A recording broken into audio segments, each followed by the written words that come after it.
he was so drunk that he just fell into his eggs. What did you do? I said to his assistant, is he okay? And he says, oh yeah, he's just under the weather. And I said, is he going to recover? And he said, no. And I left. That's an extraordinary story. Did you actually get anything out of the interview at all? Nothing. No, I guess not. The man was drunk for the entire time he was president of the country. And so that's not on the Russians, that's on the system. And that's tragic. And that's, I think, why we have Putin today. Hello and welcome to Frontline for Times Radio with me, Kate Chabot. And today we are speaking to the award-winning columnist, author and investigative journalist, Diane Francis. Diane is a regular commentator and writer on geopolitics, including the war in Ukraine, and she is a senior fellow at the Atlantic Council in Washington. Diane, good to speak to you today. Thank you so much for your time. Now, you've been going to Ukraine for 30 years or more, and the full-scale invasion by Russia is personal to you. Can you just describe your 3 decades-long relationship with Ukraine? Well, I'm an American originally. I immigrated to Canada, to Toronto, where there's a large diaspora of Ukrainian and Polish people. In fact, 15% of Canada is Slavic. Most people don't realize that. So there was a great deal of interest, and I got to know the culture. And so when in 1991, Ukraine voted for independence, as a journalist, I was accompanied by a friend to be translator, and I was the first Westerner to interview the first new president of an independent Ukraine, Leonid Kravchuk. And that just got me, because the people are lovely, the culture is terrific. And I just realized that they were orphaned and that they didn't really know how to be free, capitalist, or democratic. So my friends and I helped start a chamber of commerce between Canada and the Ukraine, the first. And so there were trade missions. I invested in Ukraine. I came up against oligarch corruption and political corruption. I left for a long time. And then I came back after 2014, the second invasion. And I said, and I came and I joined the anti-corruption fight. And of course, Zelensky was elected on that platform, and the rest is history. So the reason why I knew it was of interest to me as a journalist was not just my friends. And I'm not Ukrainian, I don't speak the language, but this I knew was Cold War 2.0, that Ukraine would be the battleground with Russia again after the so-called Iron Curtain came down. And why did I know that? Because the Russians were messing up the country from the day of independence. They were behind the corruption, politically and economically. And at what point did you realize that this was the intention? Well, they were around. They owned a couple of the television networks. There was censorship. They owned newspapers. They supported presidents of various corrupt presidents of Ukraine. They were stealing money off the oil shipments through Ukraine to the European countries, and they were using that as a bag. Their bagmen would distribute that to the Ukrainian judiciary and politicians. It was just a big scam, and they were using the country, and the people were just trying to make a living in a new situation that they were never experienced before. And Russia has a history of abusing the Ukrainians. The Holodomor was like the Irish famine, and it was intended to be genocidal, and it deprived and tried to starve an ethnic population that, in Britain's case, they didn't like the Irish, and in Russia's case, they didn't like the Ukrainians. So being Irish, I was very much sympathetic to their plight. And as we approach the 2-year anniversary of the full-scale invasion, at what point did you realize this was going to happen? I said in the days leading up to it, when he had troops on the border and a summit with Biden and promised he wouldn't invade, I said, he's not going to invade. He's not that stupid. And my reasoning, and I was wrong.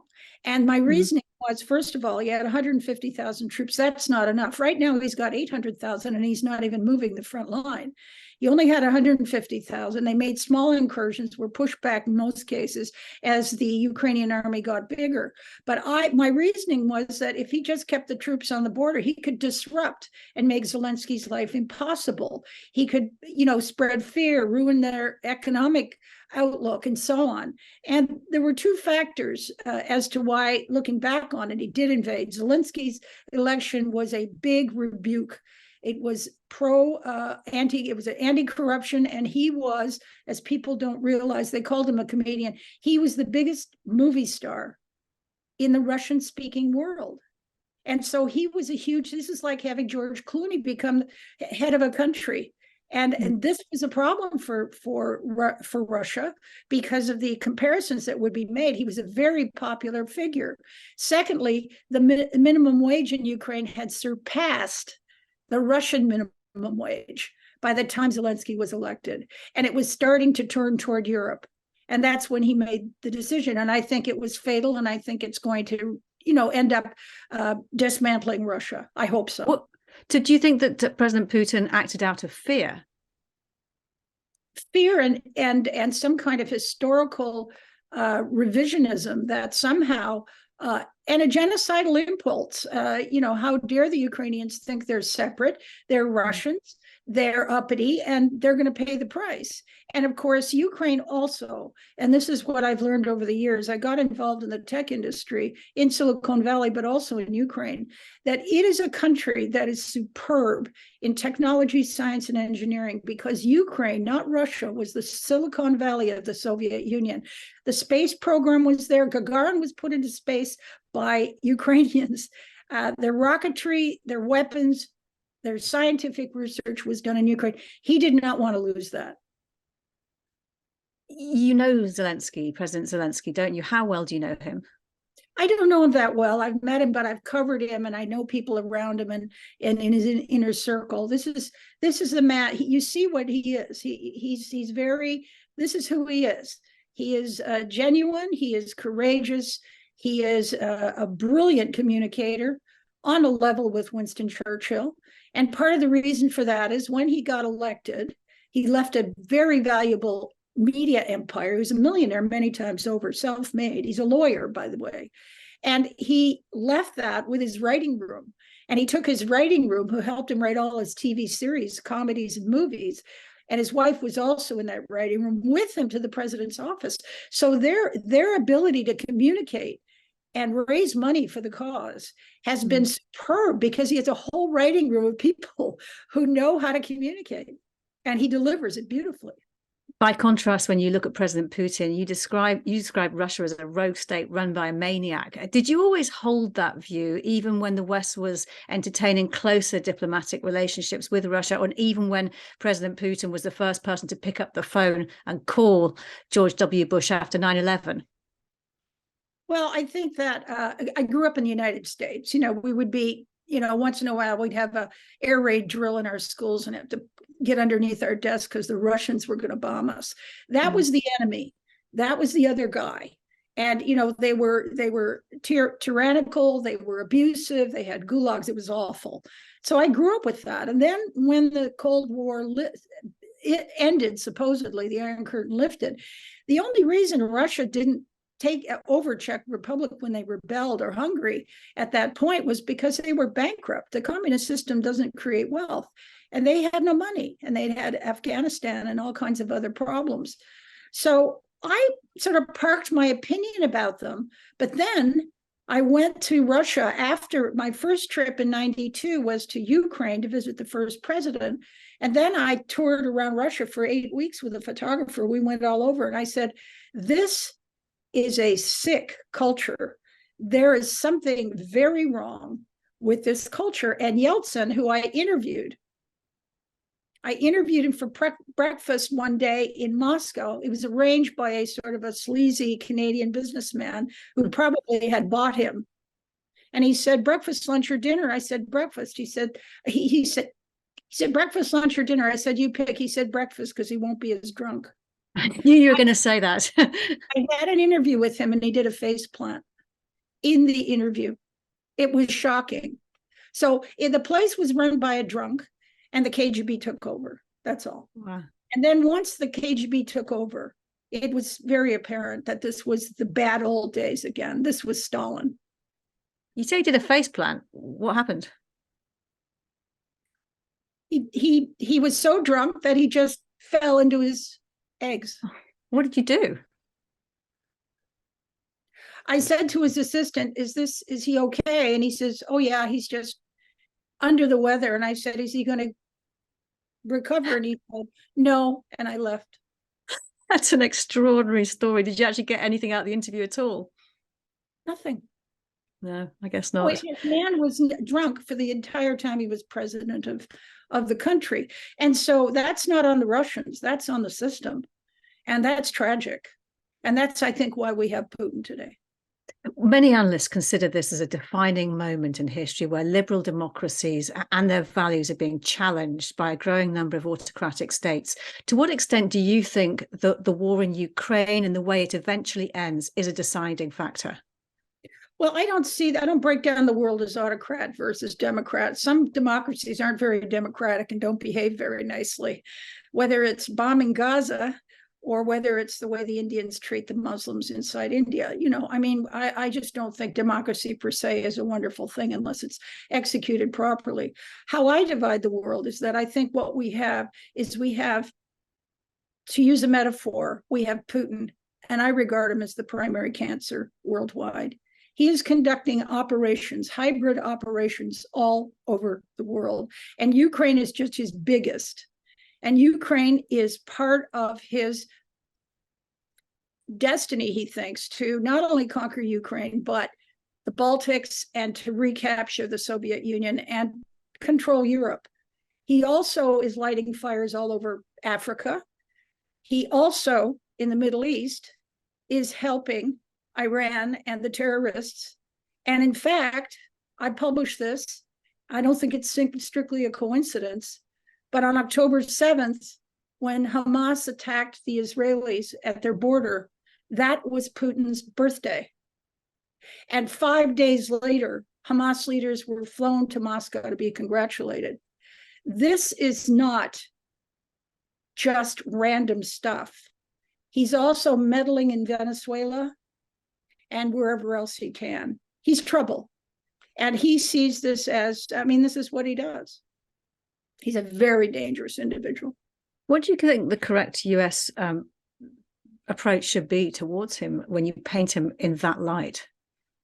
Well, I think that the US up till now has been doing exactly the right thing, not triggering a war, an all-out war between NATO and Russia, but enabling and helping Ukraine to not only exist, but to fight him.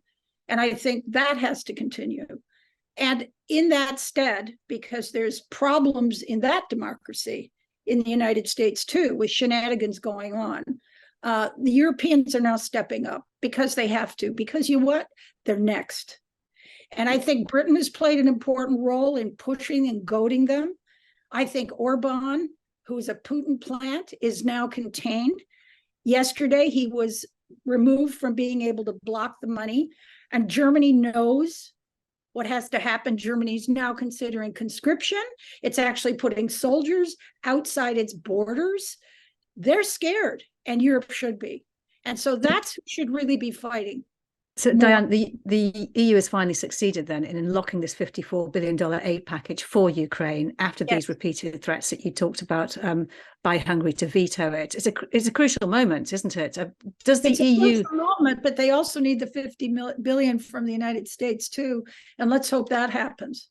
Do you think, though, that while that is currently stalled and with a US presidential election, which could change everything in the US, that the EU really does have to seriously consider and prepare for the prospect that the US aid for Ukraine may actually dry up? Yes, I think so. And you know what? The US shouldn't be Europe's keeper. Europe is enormously wealthy. I think what Europe has to do is create its own army and navy. They have to have their own army and navy. They have to protect their borders from all kinds of refugees that are flooding across the Mediterranean, through the Atlantic, and through other channels. They don't have a navy. That's why they've been deluged. They also need an army. Do you not think that the Article 5 enshrined in the NATO deal for being a part of the alliance covers that protection? I think it does. I think it's terrific, but you can't expect the Americans, who have their own issues and trouble, to be the manager of it. They're the manager. They're the CEO of NATO. Let's face it. I want to see Germany step up and France step up, and Britain as well. Remember, Britain and France, who recently swore allegiance to Ukraine's victory and Russia's defeat a week ago, was a very significant moment to me, because they're the other two nuclear powers in Europe besides Russia. And so France and Britain saying, we want Russia defeated and we want Ukraine not occupied, is a very significant psychological move. And so is Germany's realization that they've got to step up to. In another development, European nations have decided to approve this outline deal that will keep in reserve the profits from hundreds of billions of dollars in Russian central bank assets that have been frozen in retaliation for Moscow's war in Ukraine. This agreement still needs formal approval, but could be the first step towards using some of the 200 billion euros in Russian central bank assets in the EU to help Ukraine rebuild from the Russian destruction. Presumably you think this is a very necessary and welcome step forward, or move towards this. This is another very important economic weapon in the war against Putin. Sanctions are good, but they have a lot of loopholes and there's a lot of problems. I recently wrote about the oil trade, which has a lot of shenanigans going on there. But seizing the frozen assets is important. The confiscation has to go forward. Myself and others have been writing about this for well over a year. This is essential because it removes some of the fatigue by some of the backers of Ukraine. And it makes Russia, it's a sort of a preemptive reparations on Russia. Russia started this for no reason. Russia has devastated Ukraine's economy and killed many people. It's awful what they've done, and they should pay. And that 300 billion in total that is held around the world frozen should not only be confiscated, but there should be additional reparations wagered to Russia because of what it's done. You mentioned the article that you wrote recently about countries helping Russia evade sanctions with illicit tanker movements carrying oil at sea. And you argue that the G7's price cap on Russian oil has in fact fueled that illegal trade. Can you just give us an overview as to what is going on and which countries are involved? Well, it's very, I think, disheartening for me. But what you've got is, it's capitalism at work. And of course, you're dealing with a Russia that's really, it's a country, but it's also a criminal organization. It's like a mafia, and they know how to play every trick in the book. They know how to find the angle, and they don't care about ethics or laws. So what you have is tankers leaving constantly, carrying maybe 10 million barrels a day of oil out of Russia from Russian ports. And they're loaded into ghost ships. These are many of them old oil tankers who turn off their transponder so their location is not known. And then they have, and I have a map in my newsletter on Substack about it, this called The Oil War. And the map shows the route. And they have all kinds of games they play.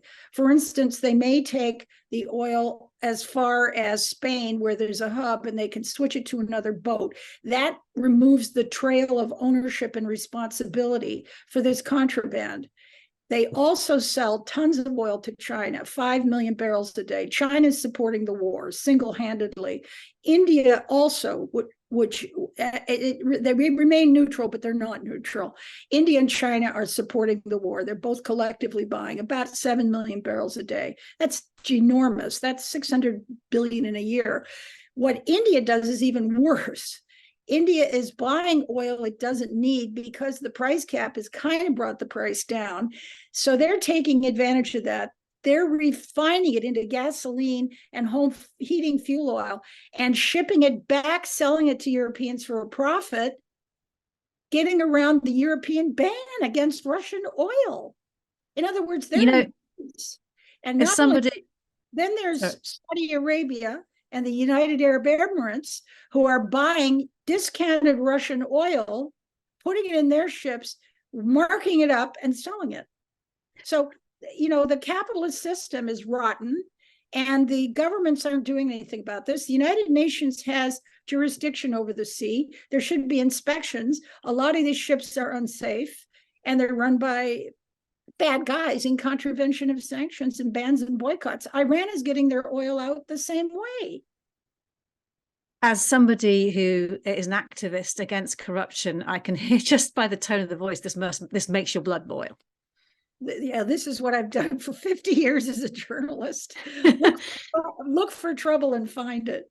How do you think those, I mean, you want maritime laws to be imposed and enforced. How could they be done? Well, you could force every boat to have its transponder on at all times. You could inspect the cargo. You could punish those who are smuggling and breaking sanctions. You could fiddle around with insurance. You could just say, hey, one strike and you're out. And you've got to go after India, China, Saudi, UAE, Spain, and Greece, wherever they are facilitating and enabling the smuggling. You've got to go after them and shame them, out them, and punish them somehow. And Diane, on the subject of corruption, if Ukraine is to one day join NATO and the EU, one of the requirements is to effectively deal with corruption. This week alone, it's reported that Ukraine's security service discovered a mass procurement fraud involved in the purchase of nearly 100,000 mortar shells, the latest in a number of corruption cases affecting the Ukraine's military. How much progress do you assess Ukraine having made in cleaning up its act? They're trying very hard. It was very rampant before the war, and don't underestimate the possibility the Russians are behind a lot of this, and they leak this information to demoralize the West's support. I don't say it's fake, but I say they're probably enabling the payments and so on because they do this very well. But nonetheless, it's on the Ukrainian government who have not allowed this to happen. They're doing their best now. As far as joining the EU, and they will do what Poland and Hungary and all the others did, which were also kind of corrupt satellite nations under the umbrella control of Russia. Is they just adopted judiciaries that were clean, courts and laws that were clean, regulations, cracked down on oligarchs. The whole thing got cleaned up. And today, Poland and these countries are, showcase economies. The European Union is the most magnificent thing about the European Union to me in historical terms. And I know there's a lot of controversy, and Britain left, which I don't think they should have done. But the European Union has midwifed more nations into becoming upright democracies and free enterprise systems than has any other mechanism in the history of the world. They took the dictatorships in Spain, Portugal, Greece, and to a certain extent Italy, and got them on track. They took all the satellite nations, helped them, of the Soviet Union, helped them build infrastructure and put in place Western institutions that work. This is a miraculous effort on their part. And so they will do the same thing for Ukraine. And not only that, but Ukraine is the Silicon Valley of the Soviet Union. Ukraine, free and capitalist and democratic and part of Europe, will be the engine of economic growth for Europe.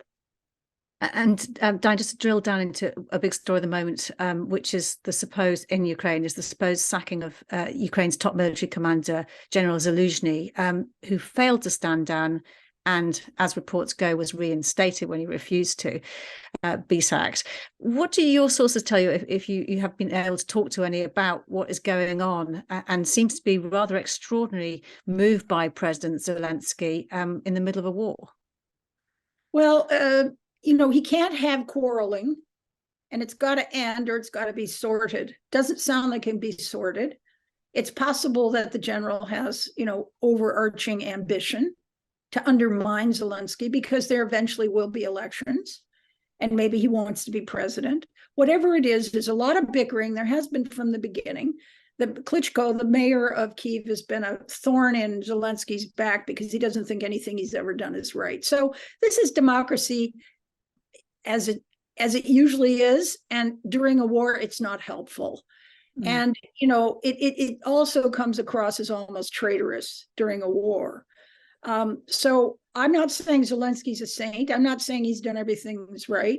And the general cannot be blamed for the fact the counteroffensive didn't work. The counteroffensive didn't work in part because Ukraine doesn't have the matching manpower, but the Western aid in technology and weaponry hasn't been as fast as it should have been. So maybe they should have held off. I don't know. So I don't think the most important thing is my feeling is that the underlying support for the war among the Ukrainian people who are bearing the brunt of this, irrespective of bickering at the top, is they're not going to give up, and they want more help, and they're willing to make the sacrifices. And finally, Diane, Ukraine is personal to you, and it must be very painful for you to see what is happening to the country at the moment. Realistically, what do you think is the best hope for the country, and how optimistic are you for the future of Ukraine? Ukraine will get over this. Ukraine, I would, if I could wave a magic wand, I would hope that the F-16 fighter jets, which, by the way, the Europeans have given them an entire air force, which will be starting in about spring, may make a big difference. Give them air cover, protect their cities, but also bomb the heck out of the troops behind the front line on the Russian side. This is about 50 of the best jets in the world. Countries like Denmark and Netherlands have actually handed over their entire air force to Ukraine, and they're being trained right now. This could make a big difference. And if the money comes through in the United States and Europe, then Putin doesn't have all the time in the world. Then the whole equation may shift, that Putin now says they're not going to give up. I had better talk about some compromise, or ideally retreat, but I think that's hard for him to do. Diane Francis, I really enjoyed talking to you. Thank you so much for your time. Thank you. You've been watching Frontline for Times Radio with me, Kate Chabot. My thanks to our producers today, Louis Sykes and Morgan Burdick, and for you for watching. If you'd like to support us, you can subscribe now, or you can listen to Times Radio for the latest news and in-depth analysis, or go to thetimes.co.uk. For now, though, thanks for watching. Bye-bye.